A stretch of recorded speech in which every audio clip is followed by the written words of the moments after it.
what could be the impact of the Taliban on India in national security and border disputes with Pakistan, and so on? Will the Pakistanis fund Taliban and use them to attack India?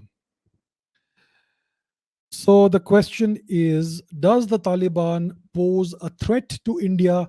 Will it interfere in some way in Kashmir? I do not see the Taliban posing any threat to India directly. I do not see the Taliban having any desire to interfere in Kashmir. They have already officially stated that they see the Kashmir dispute as a bilateral matter between India and Pakistan. The Taliban's objective is to control the country, to consolidate its hold over the country, and their real objective long term will be to take back the Pashtun areas from Pakistan. I do not see the Taliban as having any sort of problem with India. India, on the map, it has a shared border with Afghanistan, but that region is currently held by the Pakistanis. So we don't even have a common border with the Afghans, and therefore we do not pose a threat to the Afghans.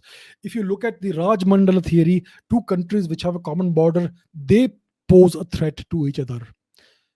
In reality, we currently do not have a land connection with Afghanistan. So the Taliban doesn't see India as a threat. They see Pakistan as their biggest threat. So I do not see any impact of Taliban on India's national security. Recently, we have seen some terrorists in Kashmir being caught with RPGs, rocket-propelled grenades.